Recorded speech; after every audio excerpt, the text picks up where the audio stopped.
السلام عليكم، كنتمنى تكونوا بخير وعلى خير ويلقاكم هذا الفيديو هذا في احسن الاحوال.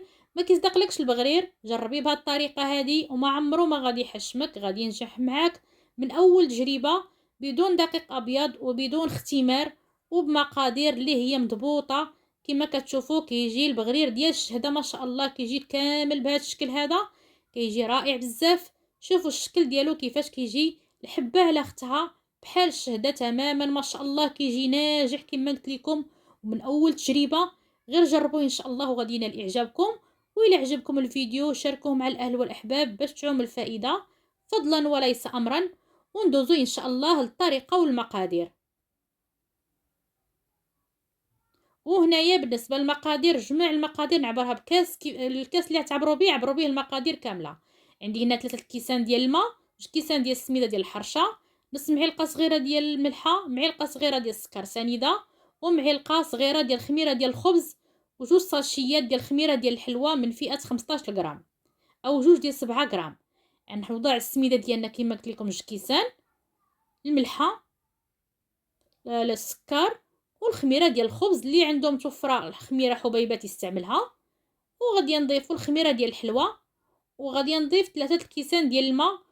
ما زدت عليهم حتى نقطه ديال الماء، 3 الكيسان جاو مضبوطين مع 2 كيسان ديال السميده.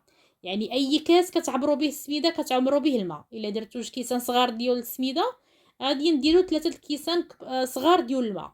الكاس اللي تعبري به السميده تعبري به الماء، هذا هو القياس. وهنايا كناخذوا الطحانه اللي كنطحن بها. الا عندكم الكاس ديروا وضعوا الكميه كامله في الكاس وطحنوها. كتستمروا في الطحن، كطحنوه مزيان الخليط ديالنا حتى يتطحن مزيان. وكيدير واحد الفقاعات، عاد كنحبسوه باننا ما نبقاوش نطحنوه. كما كتشوفوا انا كنطحنو بهذا الشكل مزيان حتى يدير ليا الفقاعات، عاد نحبس من الطحين. فاش كيكون هذاك الكاس ديال الطحانه كيسهل علينا بزاف وكيطحنو مزيان. انا غادي نستمر بحال هكا تنطحنو مزيان. هنا انا طحنته حتى دار ليا الفقاعات كما كتشوفوا، وكيرجع رطب. ودابا ان شاء الله غادي ندوزو نطحنوه في نفس الوقت. غير ساليت بالطحين، بديت كنخبزو، وضعت المقله ديالي وبديت كنخبزو بهذا الشكل. خليتها سخنات شي شويه، والعافيه ما تكونش سريعه بزاف، تكون متوسطه، ما نقصاش بزاف وما مجهداتش بزاف. كنستمر بحال هكا، كنوضع واحد الكميه ديال الخليط ديال البغرير ديالنا، وكنخليها بهذا الشكل هذا حتى كطيب البغريره ديالنا كامله بهذا الشكل هذا. كتجي متقبه كما كتشوفوا، ناجحه ومتقبه كامله بهذه الطريقه هذه. فاش كطيب هاد الوحده هذه كنحيدها، وغادي نعاود ندير وحده اخرى كما كتشوفوا. شوفوا الشكل ديالها كيفاش جات ما شاء الله غزاله. وغادي نوضع وحده اخرى كما كتشوفوا بنفس الطريقه، كتجي حتى هي كتثقب بنفس الطريقه. غادي نخلي البغريره ديالي طيب على خاطرها بهذا الشكل هذا. كما قلت لكم انا ما مجهداش العافيه بزاف، ندير العافيه متوسطه. وكيجي البغرير ديالنا كامل بهذا الشكل هذا كما كتشوفوا، طريقه ناجحه. والمقادير ديالو كما شفتوا مضبوطين.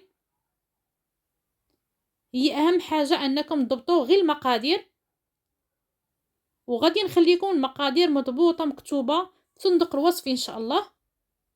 كنستمر بحال هكا وكنطيب البغرير ديالي بنفس الطريقه. فاش كطيب الوحده كنحيدها ونعاود ندير وحده اخرى. الا درتو مقله صغر من هذه اللي عندي انايا يجيكم كميه كبر من اللي جاتني انا، لانها تكون البغريره صغيره. كنستمر بحال هكا حتى كيطيب البغرير ديالي كامل. كنستمر كنحيد هاد الوحده ونعاود ندير وحده اخرى حتى نطيب الكميه ديالي كامله. كما قلت لكم كيجي البغرير ناجح 100%. ما تحتاجوا تخافوش منه، غير خلطوه وطيبوه في نفس الوقت. ما تحتاجوش انكم تخليوه يخمر. غادي نستمر بحال هكا. غادي نزيد ندير وحده اخرى. كنوضع واحد الكميه ديال المغرفه ديال الخليط، ونخلي البغريره ديالي حتى كطيب مزيان على خاطرها بهذا الشكل هذا نتوما كتشوفوا. وكتثقب كامله، ما تخافوش منه، ما تقولوش راه ما غاديش يتثقب. كيتثقب كامل بنفس الشكل هذا بحال الشهده. كيجي ما شاء الله كامل غزال. هاد البغرير اللي رائع بزاف، تقدري تحضريه في الكوتي اولا في الفطور. في نفس اللحظه كتخلطي وكتخبزيه.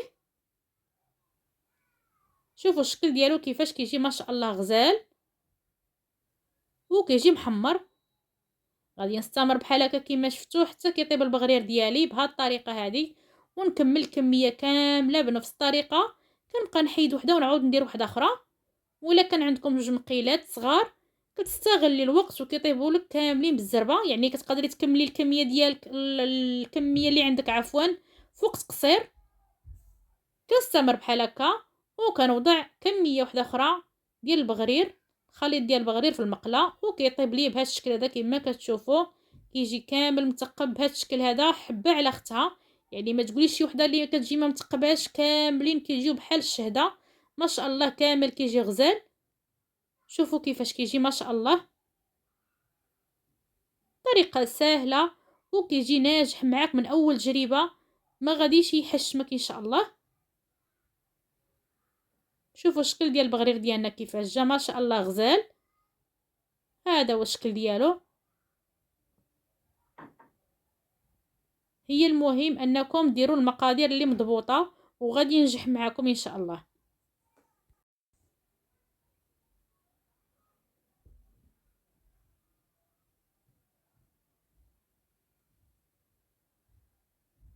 هنا صافي، من بعد ما طابت البغريره ديالنا غادي نحيدها كما كتشوفوا بهذا الشكل هذا. هي طابت، غادي نحيد البغريره وغادي نقربها لكم باش تشوفوها كيفاش كتجي. شوفوا ما شاء الله شحال جات غزاله وكامله متقبه. كيجي بواحد البغرير اللي خفيف لان ما استعملناش فيه الدقيق الابيض، كيجي رائع بزاف.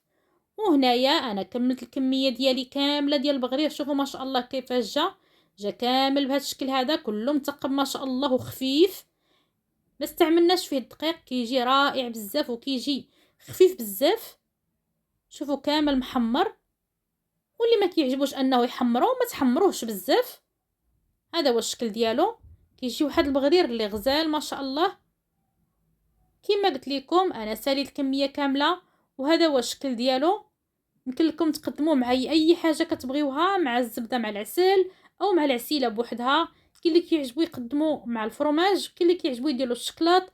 كل واحد على حسب الذوق ديالو، قدموه بالطريقه اللي بغيتو. واي حاجه اللي كتعجبكم دهنوه بها، اللي كتعجبكم وكتعجب وليداتكم. كل واحد وكيدير على حسب الذوق ديالو. شوفوا الشكل ديالو كيفاش جا. هذا هو شكل البغرير ديالنا، جا كامل ما شاء الله مثقب بحال الشهده وكيجي رائع بزاف وناجح. غير جربوه ان شاء الله وغادي ينال اعجابكم وغادي ينجح معكم من اول تجربه. كنتمنى هذا الفيديو هذا ينال اعجابكم. وإلا عجبكم الفيديو ما تبخلوش عليا بهذاك اللايك اللي كيخلي الفيديو يشاهدوه بزاف ديال الناس. وكنتمنى تدعموني بالتعليق ديالكم الزوينه، وكنشكركم بزاف. الى فيديو قادم ان شاء الله.